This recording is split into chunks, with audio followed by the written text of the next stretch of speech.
Hello there everybody, it's the HeroicLegend here, and we're back playing some more Dark Souls. Now, in the previous episode, you saw me kill myself a lot.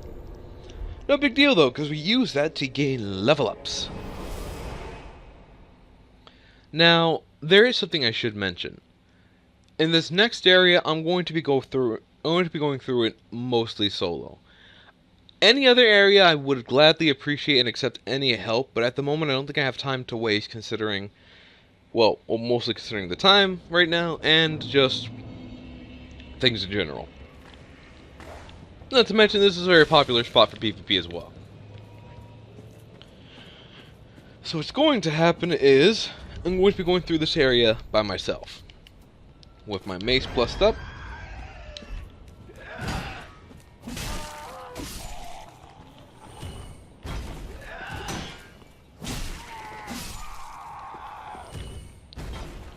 So, the kind of theme here is, like, hanging bodies.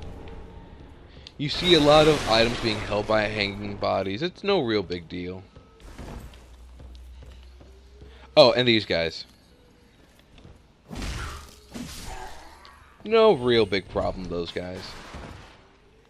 A few of them may be a pain in the ass at some point, but you don't have to worry about that right now. For the most part, you actually can run through all of this, and I will be trying to do that at some point. Rude. I might show you guys how I run through it at least, because there are a couple of ways you can run through it. Now, the standard path is going along that route and then going through that way normally.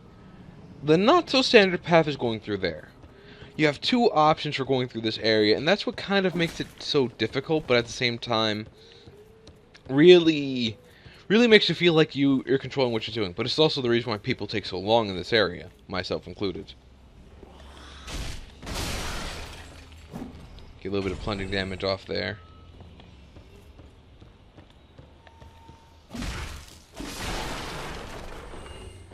I know he's gonna drop down, yeah. These enemies are called thralls, I believe. They're supposed to be like slave undead, so I guess it's kind of a rough deal they got when they hollowed. It's like, oh goody, I'm dead now, no more slave! Actually, no, you have to service in the afterlife too. So right here we have who I affectionately refer to as Big Mama. And also we have a quest item now. But first, I'm going to... Should I head back now? Okay, no, I'm going to go through a certain area first. So, again, bear with me. We're going to swap the Uchigatara out for the longbow, and we're going to get ready for a little bit of an annoyance. Why is it an annoyance? Well, you'll see.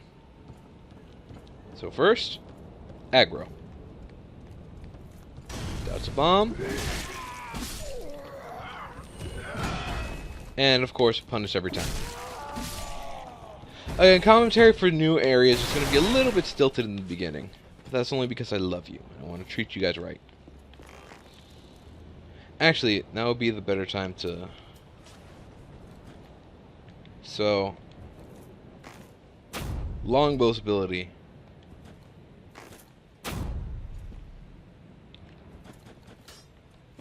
Okay, so I cannot be hit from that. That's a good thing to note. I can be hit.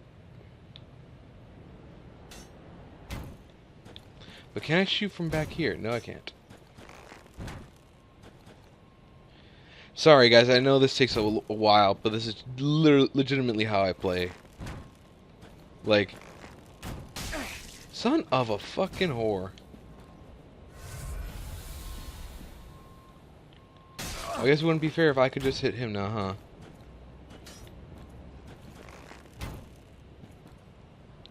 Just gotta make sure I get rid of him at least. He's the most annoying of these. Because he curves the bullet.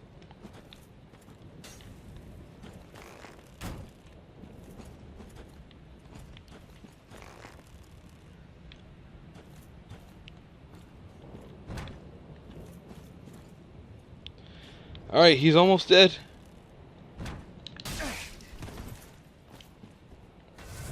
Evidently, also so am I. Okay, stop being a dick. See? I knew you had it in you, buddy.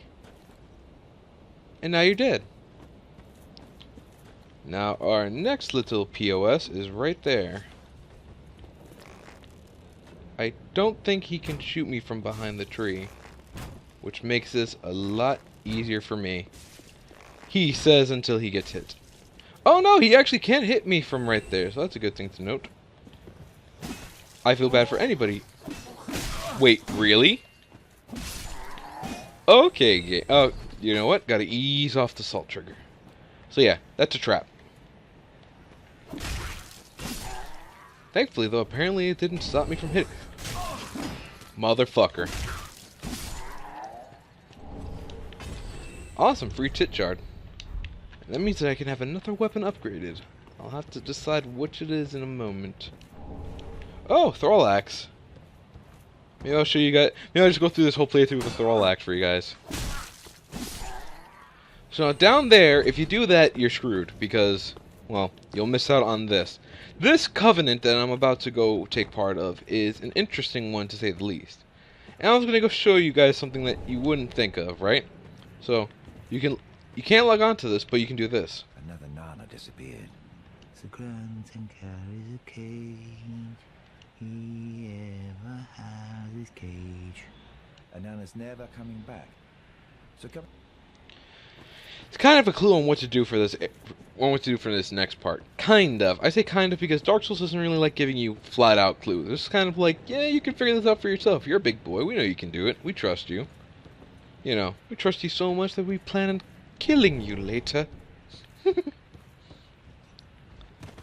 All jokes aside, though, this next part I'm going to have to warn you guys about because my brother went through it as well, and he was like, oh, I'm scared.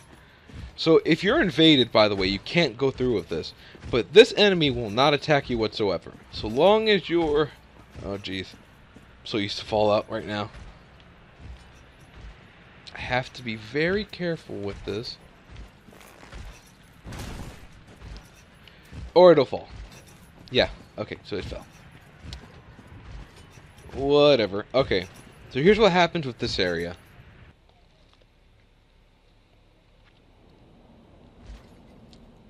Now, of course, as any sensible human being, we, of course, would open the cage, step inside, and just stay there. You know, because this is how we achieve our ultimate goal of being a kidnap victim, see? Now we're going to get attention, and they're going to send people to help us. It's perfect, guys, trust me. I know what I'm doing. I sound so terrible right now. That always scares me just a touch. Well... We weren't kidnapped, we were more like left for dead and probably almost killed too. Just gotta shake off this rubble in all honesty. I wonder why we survived but those guys didn't. Oh, there it looks like somebody that doesn't seem pleasant over there. I joke.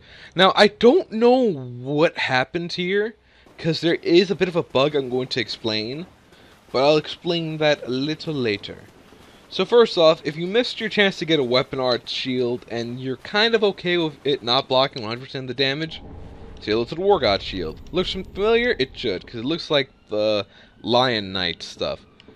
Again, pretty good defenses for fire, lightning, and dark. Not so much for magic, but the point is the weight cost is down, the durability is up, and the stability is up too. So it can hold out longer, albeit at a cost of some of your physical defense.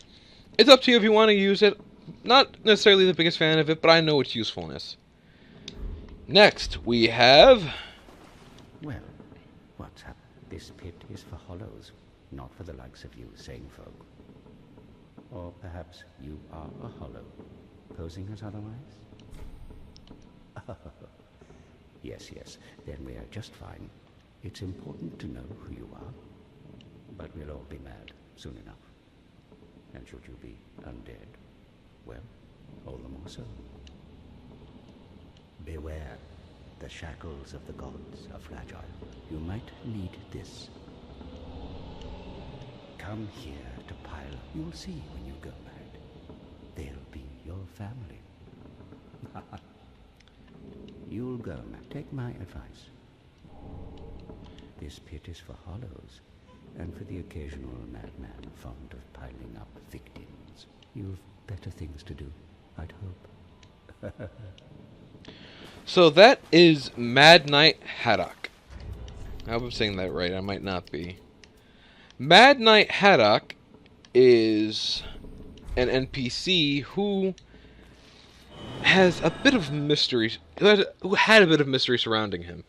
Originally, if you followed a questline, which not many people do, which I will be because I know for the fact that people don't follow it, you will end up finding his questline is strange, but also if you beat the boss of that area before, the enemy you saw me go on the back of will become hostile towards you.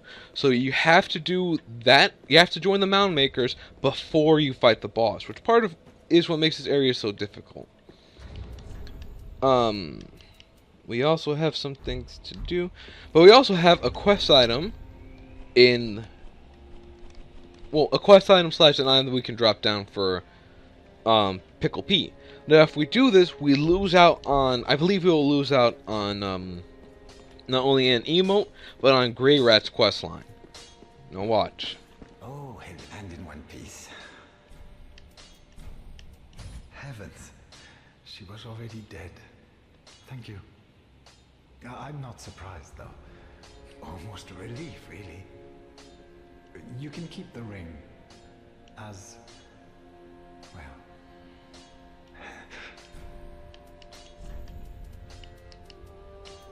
Trying to figure out what I should be getting right now. I actually think we're fine. You can keep as... So, now that I've advanced this quest line, I can do this. Now, right now, his stuff is okay, maybe decent at best. But I believe after you pup squat at the bonfire, go back and... Okay, hang on. We're back, and here's how it's going to be next. Heavens, she was already dead. Heavens. So he'll repeat that until you, again, reset the bonfire, like, so you'll port out and port back. Now, it is a little sad to see that, considering Grey Rat is the first person here to kind of experience loss like that. I don't know, maybe the reason he was in jail was for her. There's a little bit of mystery surrounding him, considering he's a thief, but he also has some form of, like, I guess you could say, he has a code, you know. But, again, we don't know much about his code, or even if it was really important that we knew Loretta, you know, so. For his storyline, though, it's a nice little, like, it's nice to see that the characters have some form of humanity, no pun intended. So, before we go, I'll show you what the weapon I'm going to upgrade is. Wasn't he?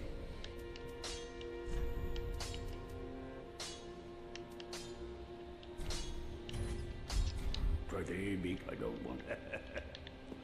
You'll see why when we fight the boss. Anyway, I want to thank you all for watching. I hope you enjoyed this episode. Hopefully, I'll be able to get through the area decently now that I've already done the Mound-Makers, so I feel no obligation to, you know, going through that one spot. And just again, hopefully things go smoothly. I am planning on kindling at some point. Reigniting my embers at some point, but for now, I'm just gonna play it by ear. So until the next episode, see you guys, and laters.